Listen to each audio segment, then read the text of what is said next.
It's just no. It's just like, fuck. I'm just gonna say it. White people always do this shit, yo. Like we will.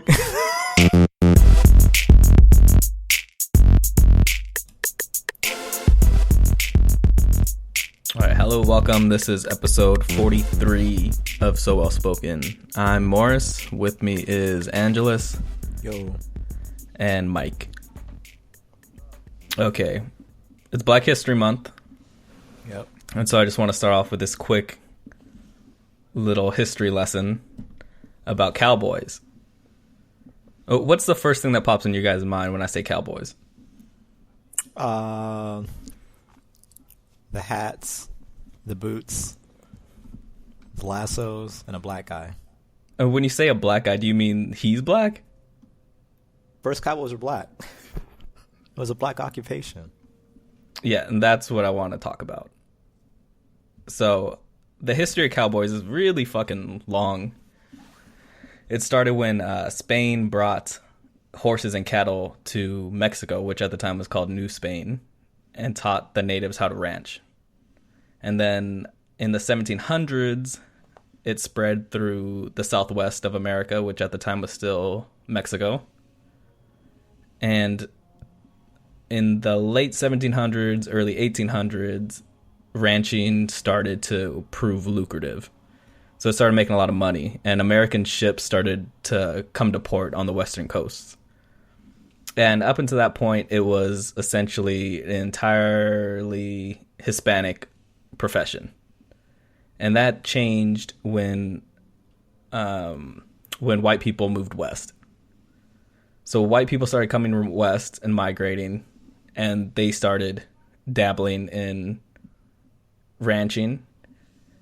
And then the gold rush basically increased that tenfold. And so you could find these vestiges of the Spanish and Mexican tradition of ranching in some of the names and the slang that's used in cowboy shit today. Like the straps on chaps is a Spanish word. The word rodeo comes from the Spanish word to surrender. And branding actually began somewhere in Mexico and migrated north when everyone started ranching and needed to differentiate their cattle.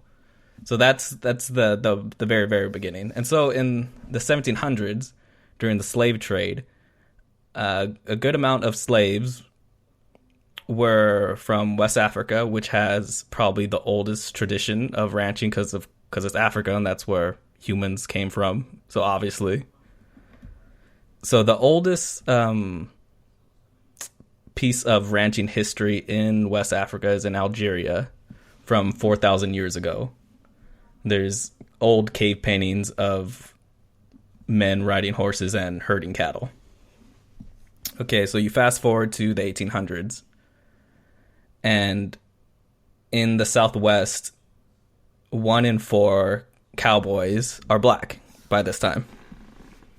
And that is due in large part because being a cowboy fucking sucks. It's really hard work, and even though there were white cowboys at this time, black cowboys faced discrimination like every other black person in America at the time, and they were forced to do the more difficult tasks of being a cowboy, such as taming the horses and prepping horses for cattle drives, and being forced to cross the more dangerous parts of rivers during cattle drives. But the one bright side for black cowboys was, even though being a cowboy was hard as hell, it was a lot better than picking cotton and a lot of the other manual labor that was available at the time. It's just being a cowboy, inherently, you're allowed certain freedom when you're herding cattle, which many weren't allowed. And so you fast forward to the abolishment of slavery, it's still a large part a non-white occupation. And the cowboys did still face discrimination. They weren't allowed to sit at certain parts of the bar. but they did benefit from what historians refer to as the cowboy code, which is, it's kind of reminiscent to like the blue wall, like the brotherhood that cops have, where they're respected more than the average black American at the time. And what's really interesting is that the term cowboy, some historians believe, actually derives from slave masters giving that title to their slaves.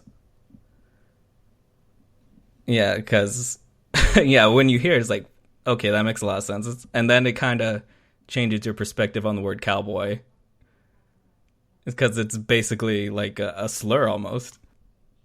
And so, yeah, you fast forward to the boom of Hollywood, and it is at that point that black cowboys are essentially erased from history.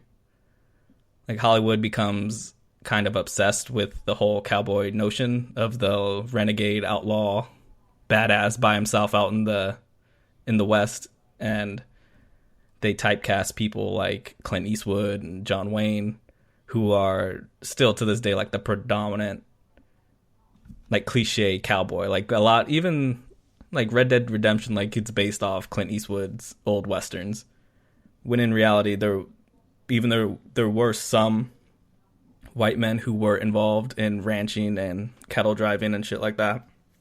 It predominantly was not an occupation for white people, because cattle driving fucking sucks. Like, riding a horse isn't easy, and having to do it across miles while keeping track of cattle is really difficult. And another thing that is overlooked when people talk about cowboys is how hard it is to breathe when you're driving cattle, because you're going across like dusty plains and shit. So you're basically breathing in dust like all day. So it was a very hard job, very strenuous, and the black cowboy has essentially been erased from the modern day perception of what a cowboy is. So that's the history lesson of the cowboy. There's a documentary that's being made called The Forgotten Cowboys that delves way deeper into it if you're interested in learning more about that. To the next thing I want to talk about. This is for Mike, because I know it still pains him that his team lost the Super Bowl. Have y'all seen? Why do you sound so far from your mic? Yeah. Yo, okay. I thought Moris played a recording of Mike just now. You literally sound like you're like 20 feet from the mic. Mike's Falcons lost the Super Bowl to the whitest team. Right? Like, yo, Mike, what the fuck, man? Like, you live there and you're not a fan. Thanks a lot, Mike.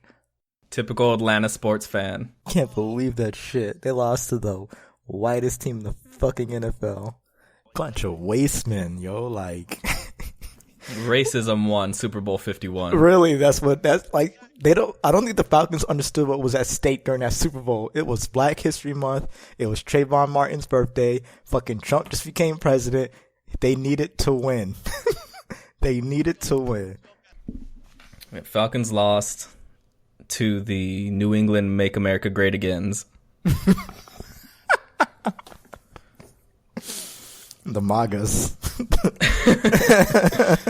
Y'all were literally the chosen one, fam. Like, everything was the stars aligned. They really did. The stars, the planets, everything aligned, and then y'all still threw it away. Like, it wasn't even an amazing comeback. It was just Falcons choking. Like, I was never a fan anyway. I don't give a fuck about football. See, I don't care about football either, but I was so invested in that game. I mean, I really was, yo. I was like, I don't really care about football, but I need to do this. Like, they have to win, please. I was there cheering up until halftime. I was so happy. I was drinking. I was like, oh, they already won. It's over. You can't lose this lead. This is an insurmountable lead. A professional athlete can't lose in this situation. And then they lost spectacularly. And then you're just like, dog. What the fuck? Yeah, I don't know how a fan of the Falcons would feel, because I felt like shit after that game. Was Atlanta sad, like, as a city afterward? No one dancing at the gas stations. People listening to Migos at half volume. With the windows rolled up. Both hands on the steering wheel. Sitting all upright. Could have been different. Well, let's go on to our next topic. Is it okay to punch a Nazi? Yes. All right. To our next topic, the Grammys. Grammys. Beyonce got robbed for Album of the Year again. Yeah, but there like apparently there's like some kind of article that was going around. People were saying that the reason why Beyonce didn't win was because the Grammy committee felt that she was trying to quote unquote game the system by having hits in different genres from Lemonade. Something like that. I was like, it sounds about white. So yeah. Like I usually don't get worked up over the Grammys because I don't either. But this one is just like a pure robbery. Like I don't like you have to be like the whitest pale nimbus motherfucker to really sit here and tell me that 25 deserved it over fucking Lemonade. Like dog, Lemonade. I'm not even the hugest Beyonce fan. I've become a big one as of recent, but it's like 25 had Hello. And like, other than that, it was lukewarm. It was like the most average album ever. It was like literally a mayo and bread sandwich. The shit was so plain. And then like Beyonce came out here and dropped the album. Not only did she like go across genres and she did it fucking super well, amazingly well. She had a well shot video to go with it that should have won an Emmy, but whatever. She had amazing poetry on display. She put on young artists, fashion, makeup, etc. on with that video, and that video was targeted towards a group of women who rarely get acknowledged and respected within society. So it's like, how does 25 compare to any of that in any way? Like, Hello was an average song. Like, I felt that it was the most overplayed shit ever. Like, Hello from the Other Side, I still don't know what the fuck she's talking about, but whatever. I never listened to the song, so what am I talking about? But it's just like, I don't understand how anybody, like, you have, like, even the biggest Adele fan has to look at this and say, yeah, this is fucked up. I mean, fucking Adele was like, yo, this is fucked up. Like, how did I win this shit over this? Like, I didn't even really do anything. I went into that studio and I skated by. Like, dog, come on. Exactly. So that's my main issue with the Grammys is that I think they're a terrible gauge for quality of music. Eminem gets nominated anytime he puts any piece of shit out, right? So I don't really take any of their shit seriously, except I think they have more credibility when it comes to pop artists because this is essentially a popularity contest. It really is at this point. Like, they can just really dispense with the false notion that it's about quality music because it's like, why the fuck are you lying right now? Because like, it's this, the Grammys is literally what old white people like. Like, it's basically what old white people listen to. Yeah, that's about it.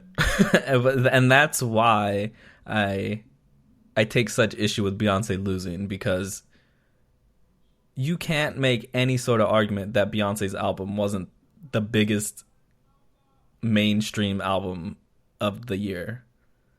Like, there's no way. Like, it's had by far the biggest impact. It really did. Like, when it dropped, white people lost their minds when Formation came out. Like, does nobody remember that? And that's the thing. It wasn't any one song. There's like 4 or 5 songs that had huge impacts.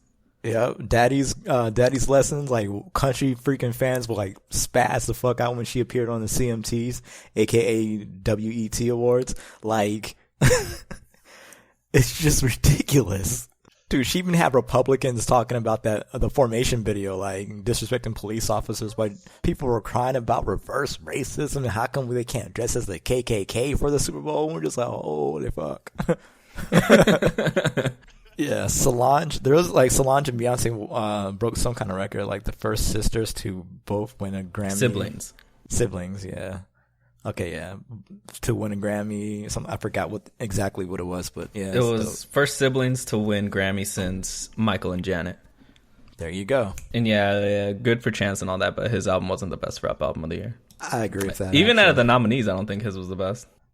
What were the nominees? Because, yeah, I don't think that Chances was the best. It was really good, don't get me wrong, but, like, a lot of shit came out last year, man. What were the nominated ones, though? I know that Views was probably one of them, so that one automatically disqualified. Shit was trash.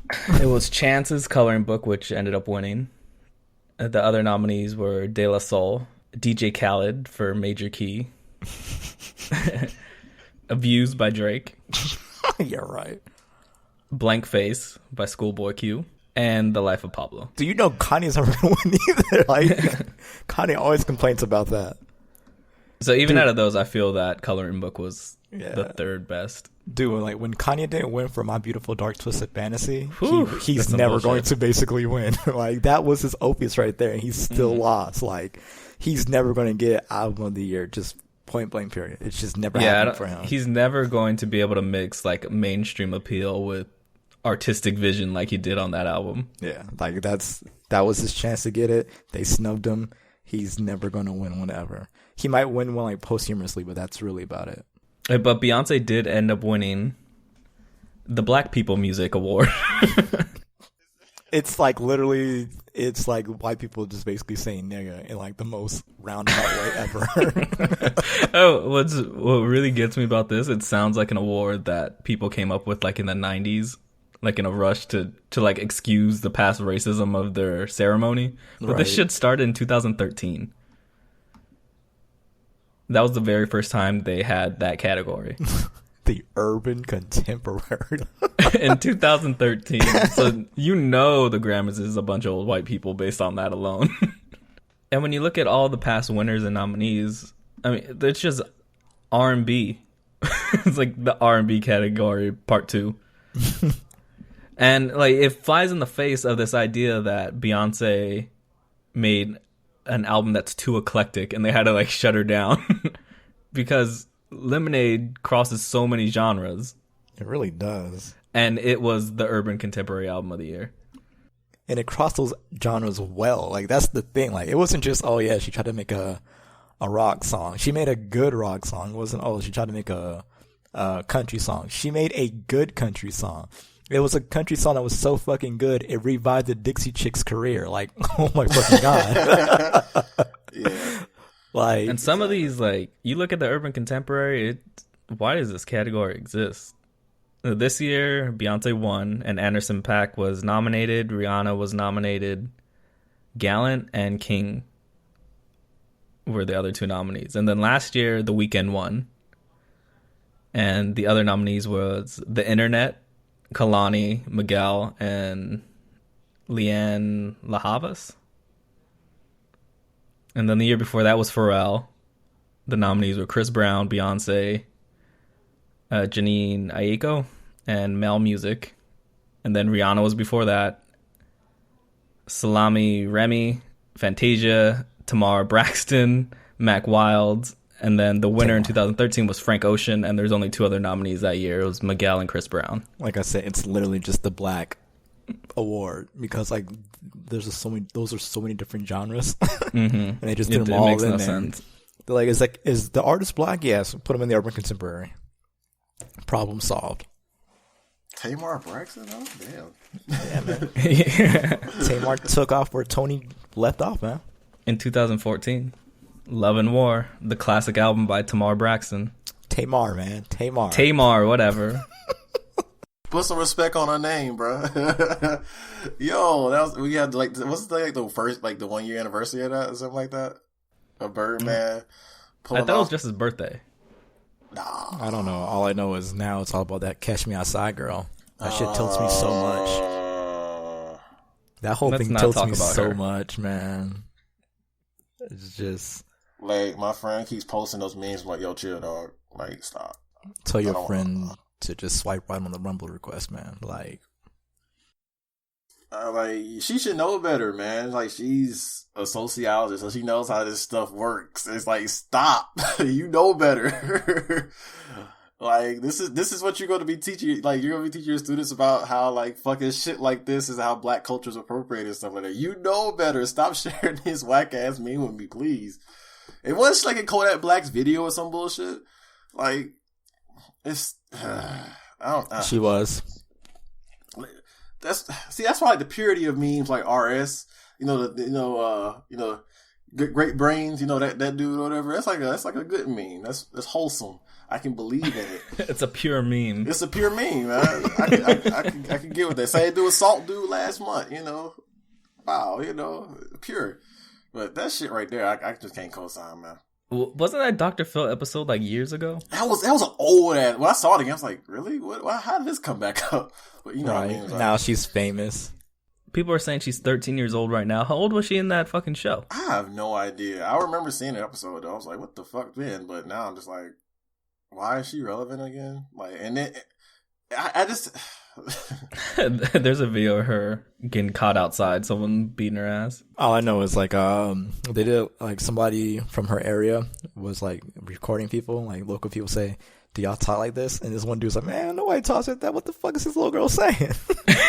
I was dying. He was just like, and the guy's like, "Yeah, she's famous now." He's like, "For talking like that?" He's like, "Man." I think he honestly said white people are crazy, but I might have made that part up. Just your inner monologue. Like you were just like thinking about this, white folks are crazy, and you just heard it in real time or something. I think that's what happened. Yeah, I mean, not that it couldn't happen in real life, though. But yeah, that shit right there is irritating. That irks me. mean, it is the truth though. Like she got rewarded. She got rewarded for the things that many black girls do and say on a daily basis and get derided for it. It's just like like being called ghetto, ratchet, etc., etc. Ghetto, ratchet, hood, all that shit. Yeah, like and not in a fun way, just like in a completely demeaning and like, yeah, I'm better than you type way. You know, it's just whack. But now Champs is suing that little girl, so I hope she gets like all of her money just jacked. Champs? How? Wait, why? She's using the Champs C logo in her Catch Me Outside hashtag. Well, her logo. So they about to just nuke this girl. Her dumb ass took another brand to make herself a brand. Wow. Yeah. Like never in my life have I wanted a corporation to destroy a person like I want this one too. Yo, just to fuck her shit up, fam. Like put her in the hole for life. Financial ruin, like. Dog. And the thing is, like, she also got famous because she cursed out her mom. Like, everybody's like, oh, like, if I watched the Murray video, like, she's cursing out her mom being disrespectful. I'm like, dog, any black child tried that shit, like, they would not be found. Like, they would be erased from life. Like, you go into the house, all the baby photos would be gone. Like, they were literally erased. Be like Chris's mom from Everybody Hates Chris. Turn you into another race. She'll be black for real. Damn, that's just like it's just whack, man. It's like the dark side of memes. Like, damn, Daniel, like last year, that shit, he got on Ellen for that shit. I'm like, get the fuck out of here. All this black excellence you be seeing on Vine and stuff, and she want to pick up that of all things. Like, nah, bro. I'm not down for it. It's not wholesome. The wholesome memes are the only ones we're talking about. Kermit the Frog, you know, etc. That's all the memes I work with, man. Mr. Krabs. The kind of shit you can't bring to a talk show. Right, pretty much. Alan can't have Mr. Krabs on as a guest. Yo, what if she gets birth from the thinking man meme though, out of nowhere? Like, that would be kind of interesting. I think like maybe in a couple weeks when white people discover it. They already have, man. They already got like Perfect Cell doing no, that but shit. no, like old white people. Oh, okay, yeah, I guess so. Yeah, they might. Have y'all actually saw like the whole documentary though yet? Because I want to find the whole thing. Because I just want to know what the fuck that's about. Like, I am just like mad interested. Yeah, I don't know if it's a character or if that's just that. Like his personality, right? Because it's like that is like so interesting. Because like the girl in that video, she looks familiar. Like I've seen her before. Like she's an actor. Like I've seen her in some actress. Look. We gender neutral over here. Actor, I don't care. But the actor's male though, so how? No. It's just gender neutral. Fuck it. We're not adding no specialty terms for anybody here. Everybody's an actor, anyways. Speaking of videos, that video, the girl whose boyfriend cheated on her. Man, look, why are we bringing that I haven't seen that video. Moris, you gotta watch it, dude. I don't think I have to watch it the way you guys were reacting to it. Just do it, Moris. So the setup is it's exes, like they used to date? Yes, they used to date. And so they go on, I don't know what it even is, because at the bottom of it, it says Apple on the App Store, so I'm confused on what this is all about. But basically, she wants to know, I get she's going on there to get closure, so they talk to each other. She's talking about how, how they met and how much she loved him and the things that she loved about him. And then she starts talking about the things that he did to hurt her. And at one point she asks him, why'd you cheat on me? And he goes, I don't know. And then she asked him how many girls. He said, I didn't count. I was like, dog, you need your ass whipped by like an entire committee of men and women, mostly women, because you're a piece of shit. And the thing that, like, when you're watching, the thing that just like really makes it like, that in your face and like that brings a tear to your eyes, the fact that, number one, yes, she cries, but also the fact that this man had no emotion behind anything he said. Like, he was just like, he was nonchalant about the whole thing. Even when she told him, I forgave you all those times because you're my best friend and shit like that, he was just looking at her like, so? I was like, dog, what the fuck, man? Yeah, it was rough. And you can tell, like, when they would, like, reminisce, like, we just met when we was in college, you didn't like me and stuff like that. And we met on the elevator a few years later. And you can see, like, this biggest smile, like, creep on her face with her. And I was like, oh, damn, she's still in love. And it just hit me because I've had that conversation before. Mike, who did you relate to in that video? Oh, girl. Oh, okay. Because when you said you had related, I was like, you're a piece of shit. I was like, oh, Mike's a piece of shit. When I kept reading you tweeting that, when I kept reading you in the Twitter chat saying, I was like, dude, you're a piece of shit. Why are you admitting this right now? No. I've never cheated. Like, Mike's like, I lost count all the time. Yeah, I was so confused. Count? I was like, Mike, why are you admitting this? Nobody else is going to fucking ride with you on this, dude. Like, if they are, they're a piece of shit too. Yeah, no. Yeah, no. I was okay. I was on like where the girl was, where I was like trying to seek answers and shit like that. So I know exactly how that is. Especially when they don't really give a reaction. It's like, cause that throws everything in the fucking question. It's like, okay, so did you even fucking care at all? Like, the fuck is wrong with you? That's the main thing. And then you start thinking about in the past or whatever, you're like, oh, well, dang, they did this, that. It causes basically a bunch of, it causes more answers than it causes more questions than answers, because you don't really get any closure there. And I bet afterwards she gonna talk to the nigga again. I can tell. I can just tell by the way they were talking. Dude talking about, let's be friends or whatever. Me now, I could be like, hell no, but I know what I did. I was trying to still be friends with my ex or whatever, still trying to be cool with her, knowing I still had feelings and shit. That's just not going to end well. I can just tell. Hopefully she can move on and stuff, but I really identify with her the entire video, and I just like a mirror image of my ex on the other side. Like, yeah, this nigga do not give a fuck. He might give a smidgen of a fuck, Nah, there is but no. Don't give him that. No, I'll give him the slight benefit. I know how some people. I give no cheater the benefit of the doubt. The like, smidgen. Nope. I give him a smidgen. Get him a smidge of a fist in their face. Yeah, he deserves that. I'm not saying that. I'm just saying, like, he just, like, some people react differently to different shit, because I didn't cry at my granddad's funeral, so, I mean. So you gotta bring it there. I mean, stop. It's some people, some people react differently to different things. Psycho talk. I still think he's just like. I'm joking with you, because I didn't cry at my grandma's funeral either, so. Yeah, it's like, you really can't, because I got told, like, you don't care? I'm like, well, no, I just can't. Yeah, I got lectured and everything. I can't emote right now. Everything just feel weird. So, but he didn't seem like he just kind of like tried to it just came off as like not genuine. That's the main thing. Who orchestrated this? Why would this man do this to himself? I don't know. Yeah, because he's all on social media, and I know a whole bunch of people in her DMs now. But yeah, like, I understand why she would do it, because she doesn't come across as a scumbag. But why would this piece of shit come on and do this video about him being a piece of shit?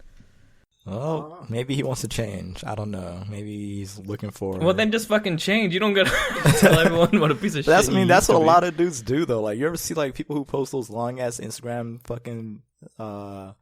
fucking things spilling out their heart about how horrible they were. Like, yeah, man, I hate when people do that. I cheated on her 5 times, man. And I'm so horrible. I'm a trash person. Like, all right, you can stop with the fucking self-deprecation. Like, nobody gives a shit. And this is like, they do that so that people will feel bad for them and take pity. It's like, it's not genuine in my opinion. Like, it's not real. You're just saying that to get people to feel bad for you. It's like the worst sense of narcissism. Like, yeah, like you're trying to absolve yourself of the fucking issues and things that you've done wrong. Like, Nobody's here for that shit, dude. And the thing that's crazy is that most women see right through it for what it is, but dudes still do it anyway. Like, what the fuck?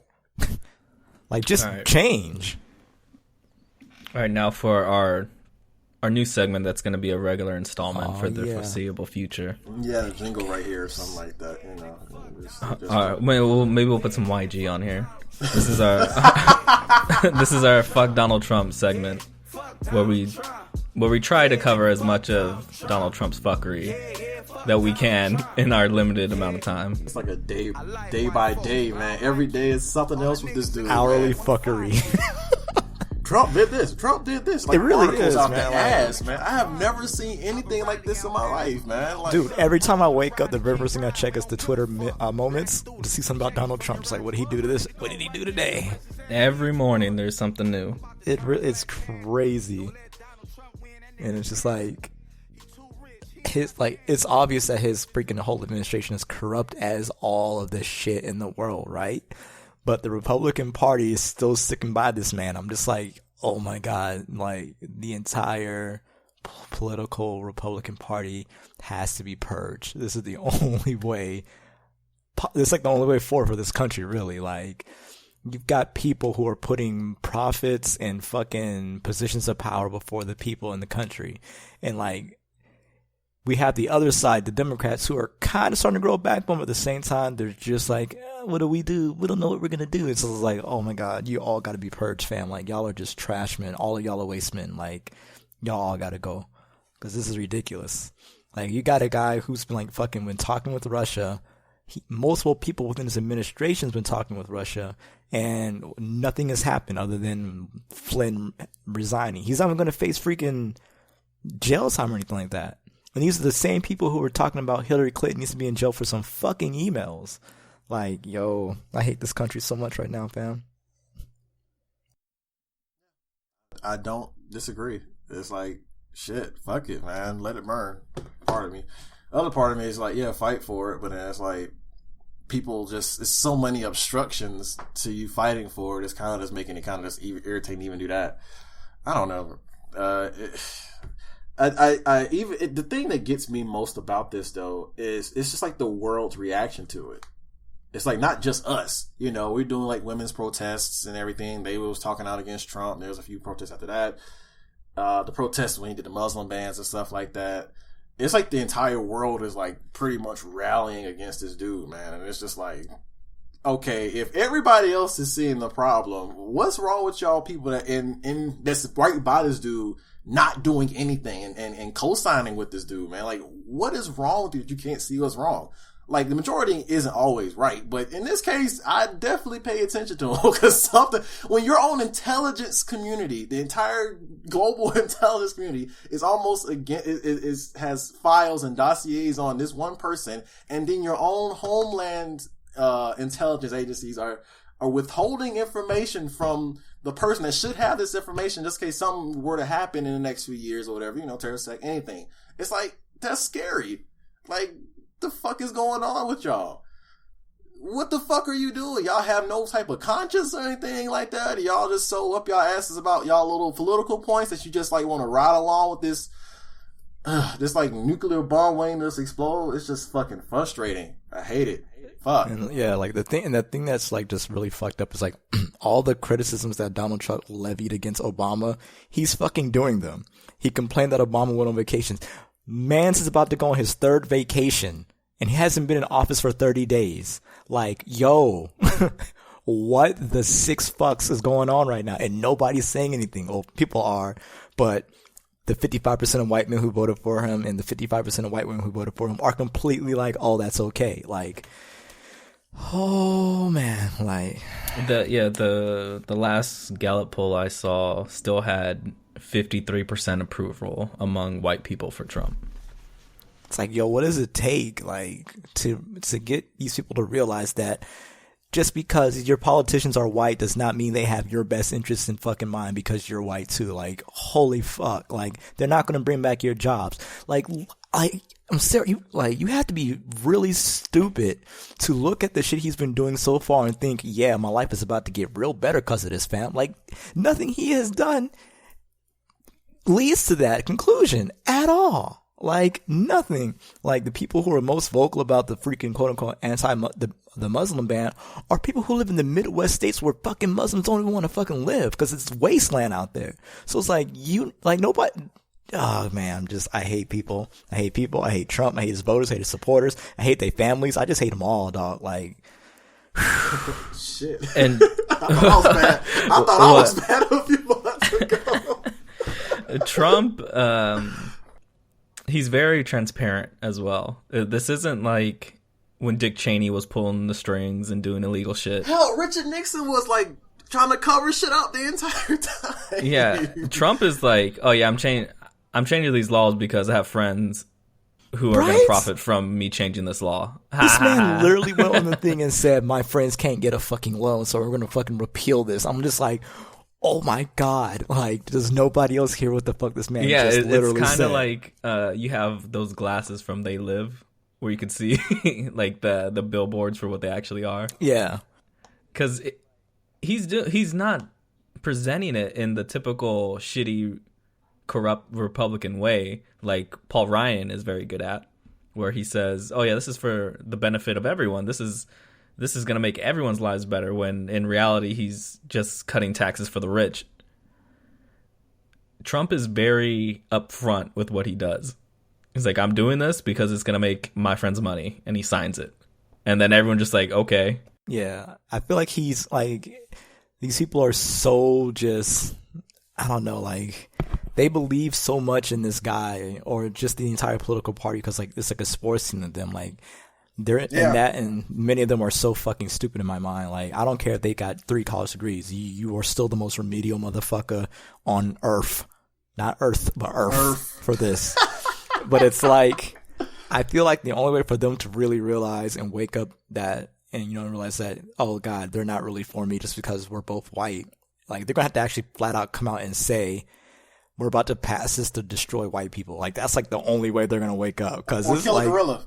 Yeah, that's who are like chain a dog to a fucking fence, something stupid like that. Then everybody would be really pissed. It's gonna be some animal rights rules or whatever that they repeal or something like that. Or I don't know, because they're trying to repeal the fucking EPA and nobody's saying shit either. They want, one of them suggested that we start doing some drilling in the national parks, and nobody's saying shit either. So I don't know what it takes for these people to wake up. Again, they're still stuck in that mentality, yo. As long as the others get hurt worse than us, everything is fine. It's just like, dog, but your life doesn't get better at all. Like, just because ours got worse does not mean yours get better. Like, that's not how it works. It just means ours got worse and yours stayed the exact same, whereas still in shit valley. But it's like, I don't know, dog. Like, I'm like dead ass just almost completely tired of America as a country. Like, it's a failed concept at this point for me. And he's so weak. Even and that was one of the his supposed strong points that his supporters always said, that he was such a good negotiator. He was a strong negotiator. He has been talked out of every position he has taken publicly, almost at this point, as it concerns to international diplomacy. Everything. He said that he contacted Taiwan, which flew in the face of the One China policy, which is the belief that Taiwan is a part of China. And then China hit him up on the phone and was like, what the fuck are you doing? And then he's like, all right, One China, I'm down with it. And then the Prime Minister of Japan came over to America and told him that, that island that they're disputing over with China is sovereign Japanese land. And he's like, yeah, I'm down with it, after decades of America just not getting involved. You just need to have a conversation with him, and he's dumb enough and uninformed enough that he'll just yes man you to make it seem like he's on your side. And then he creates this giant problem that Obama has been so expertly avoiding during his 8 years. He didn't start anything that wasn't necessary.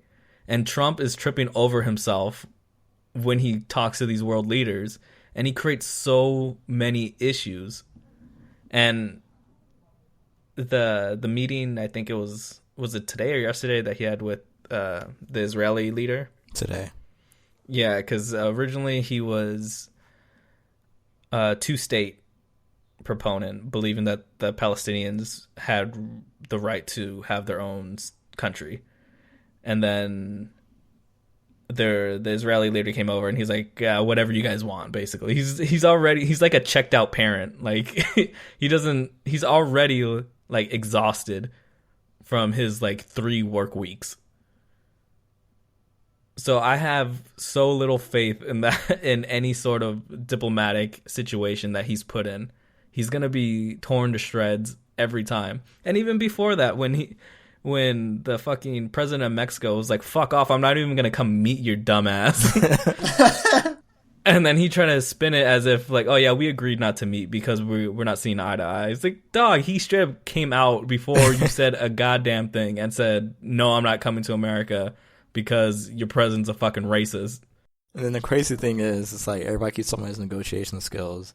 And it's like, oh, look what he did with Carrier. You mean like how Carrier should have robbed this man? Like, it was the worst deal ever. He basically gave Carrier fucking subsidiaries for them to keep, like, what, 200 jobs in America, but ship the rest off to Mexico anyway. Right. It's like, that was, yeah. Yeah, and people are like, oh, look, he's already bringing jobs back. Like, what the fuck are you talking about? He saves 200, but he's shipping off 2,000. Like, how's that a win? Like, oh, man. Yeah, we shouldn't really be surprised that I'm not. the only man in history to lose money owning a casino isn't that great at delicate diplomatic situations. I mean, like, all the other billionaires like, this dude's trash. Like, when other billionaires don't like you and think you're trash, you should probably listen to them. Like, come on.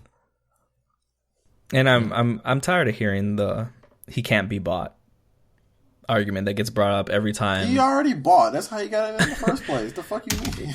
Yeah, every time someone with a large amount of money runs for public office, that's always the first line that their supporters run to. Like, well, they can't be bought because they have a ton of money. Well, I think people are way too concerned about people being bought out anyways. I think there's such a, like, fucking almost I get why people are concerned about it, but has it, like, ever, like, been that big they're of a all deal? bought. Yeah, that's the whole point. Like, you have to have money to do anything in this fucking country in the first place. So, like, why? And yeah, so that's why that line always irks me, because every politician is in someone's pocket when it comes to lobbyists. And the weird thing is, oh, sorry, crap. Yeah, Go for it. But Trump is like next level, because if you look at anything he's ever done in his life, he's only ever been loyal to money.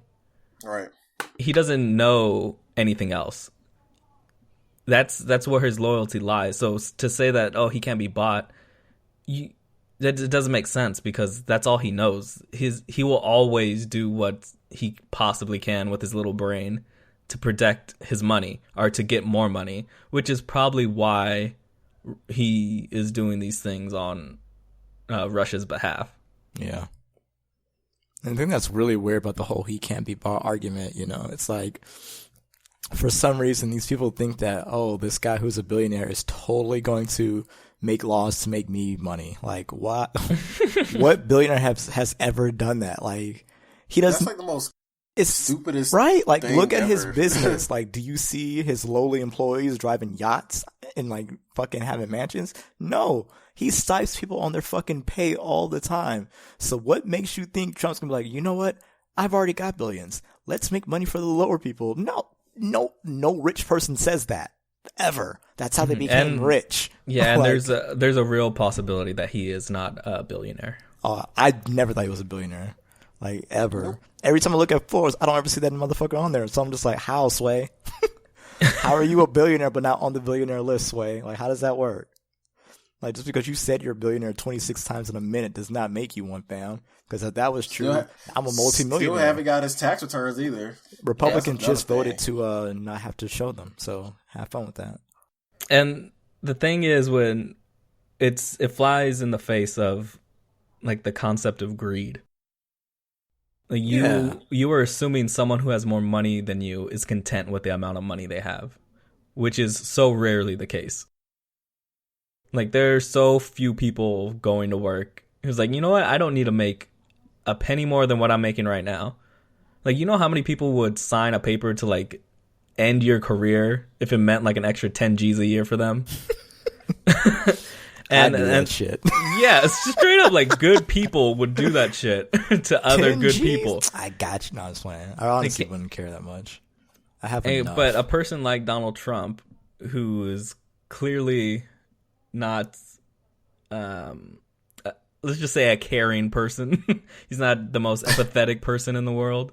What would make you think that he is looking out for everyone's best interest if it hurts his pockets? That's what kind of got him by his whole campaign in the first place. It's like he was running as a Bernie Sanders without having any of the Bernie Sanders fucking qualities, like, at all. That's why, that's what was so weird about it. It's like, he's running as his, like, you know, down to earth, real talk kind of guy who isn't trying to go in people's pockets or whatever, when he's been portrayed all his life as someone completely the fucking opposite. Like, how does the cognitive dissonance work to where you just switch that around to make him seem like he's an everyman? It's like, no, he's not even an everyman. Like, he's such a weird kind of rich too, because he's been rich his whole life, and he acts like he's just some, like, he's a trust fund kid. Yeah, old ass trust fund kid. He's been rich for 70 years, and he acts like he just won the lotto last year. Like, the way he spends his money and acts and shit.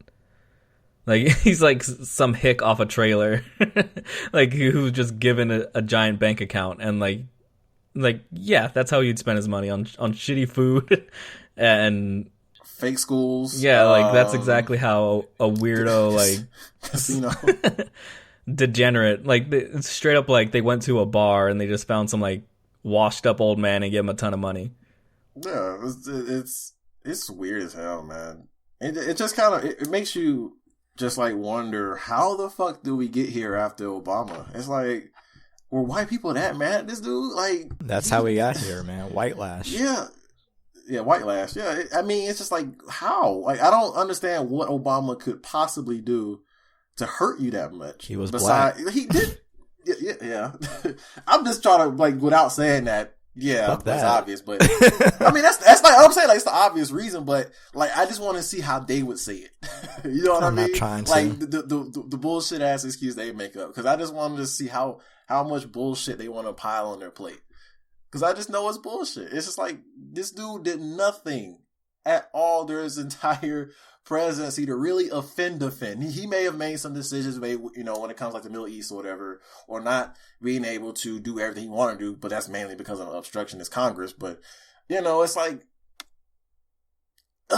he was pretty much harmless his entire presidency. So it's sad that turned into that, you know. I don't even know. I don't know. And the nitpicking that occurs by the right and the left after they lose an election is, you know, it always happens. Yeah. But this is like the first time I've ever witnessed someone enter office, and you don't need to nitpick what they do. Like, what they're doing is so in your face wrong. Right.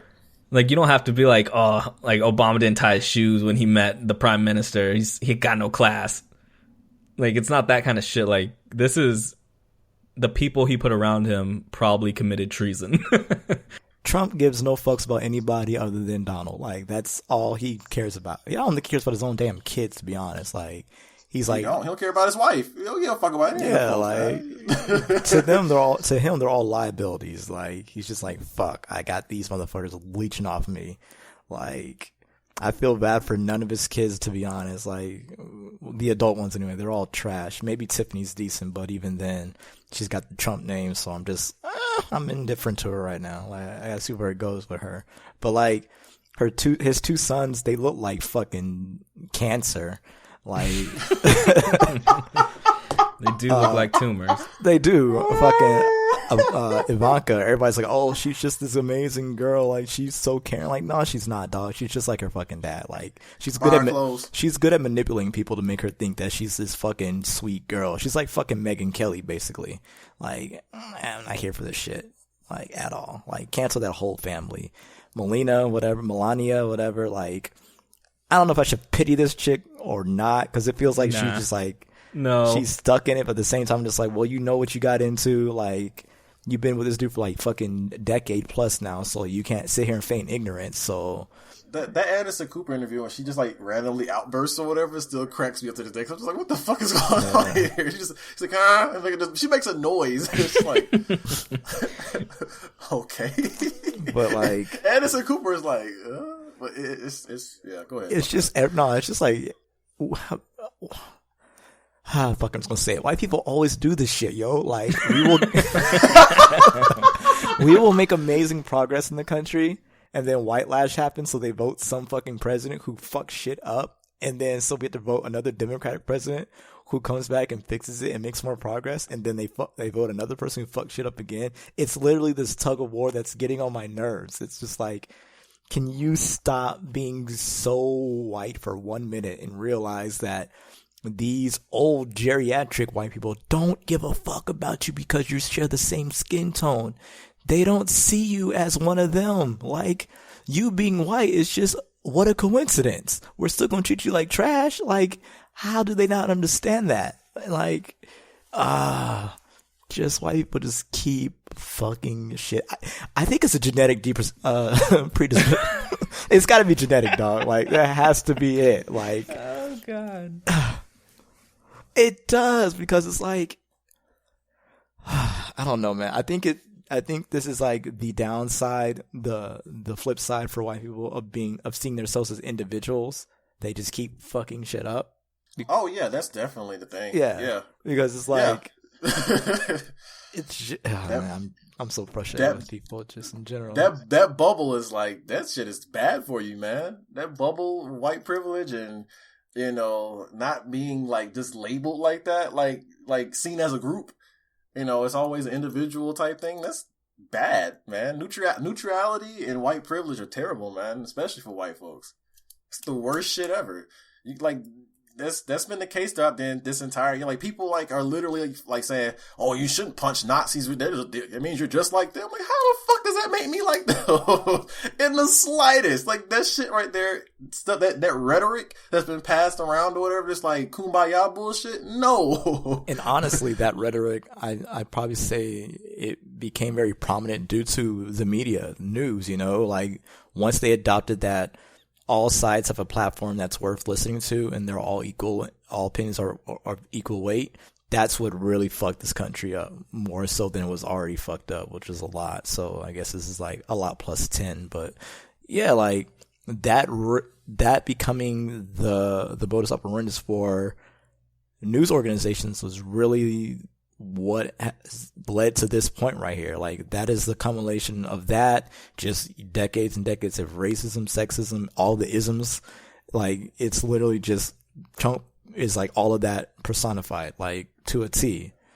And it's like, people are, oh, how do we fix this? It's like, well, stop being white or acting in that genetically predisposed white way that you're acting, thinking that everybody's against you. People you can trust are other white people who are rich, and you think they're the only people in this country who understand you or who are on your quote unquote side. Like, you got to stop looking like that, because, like, number one, why the hell would a rich white person who's never worked a hard day in their life be on your side? Like, you have nothing in common other than being white. Like, you have more in common with the black folks that you consider criminals every day, the Hispanics that you fucking consider fucking illegal, rapists, and stuff like that, and fucking the religious Muslims who literally are more like you religiously and like ideology wise than any other group, but yet you keep thinking they're the terrorists. And it's just like,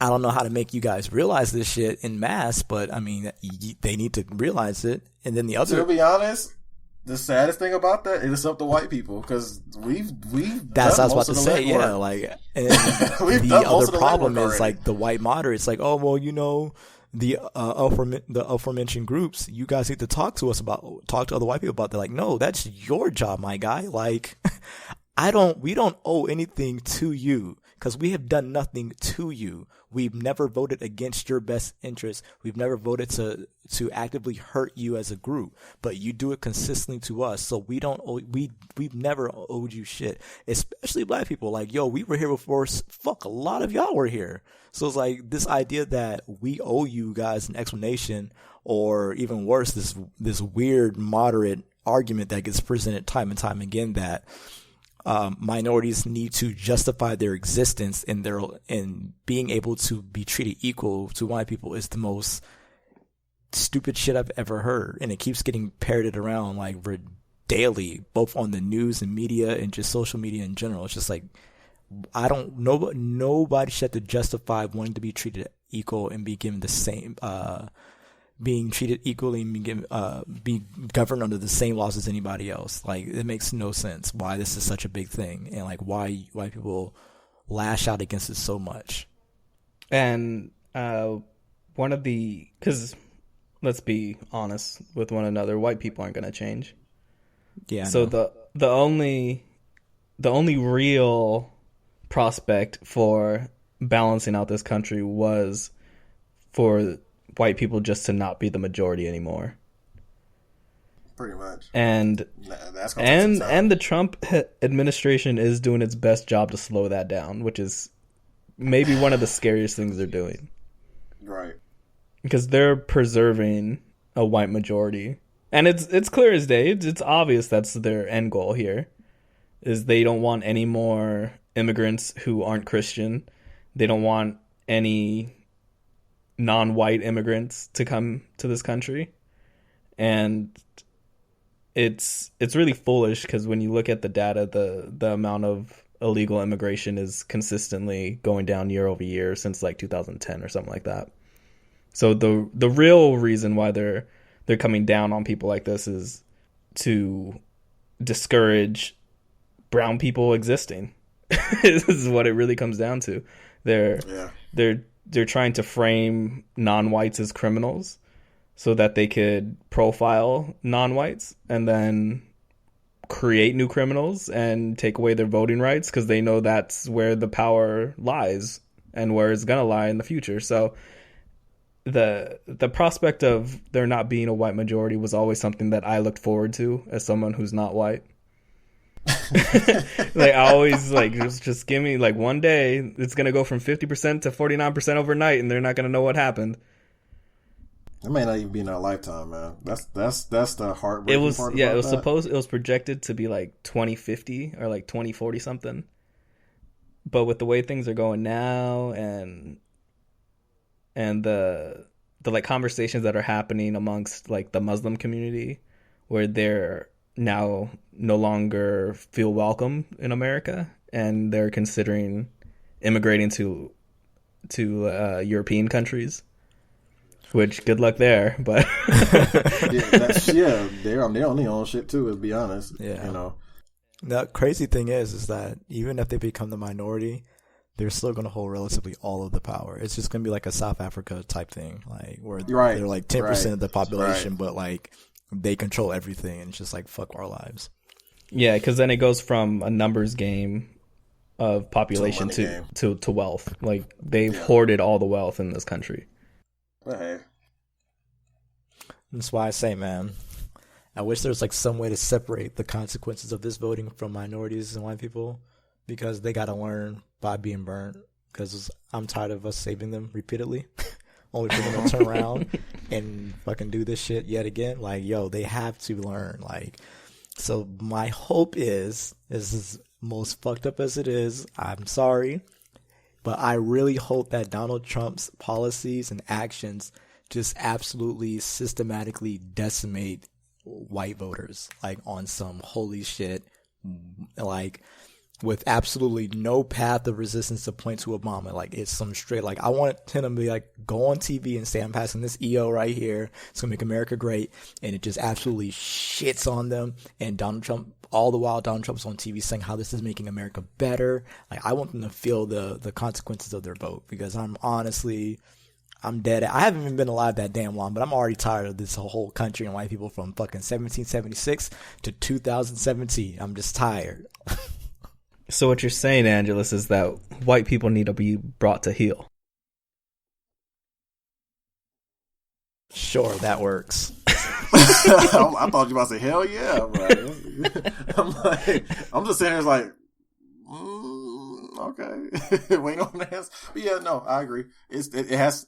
I hate like the idea that you have to like let people go through shit for them to learn, but that's how it has to work, because some people don't learn. You can sit here and throw facts at them all day, but until they feel that they put their hand over the stove or whatever, they're not gonna know it's hot.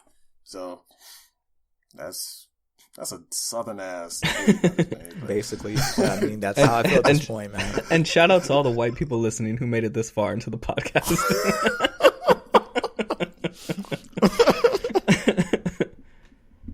All right, I think that's about it for this episode.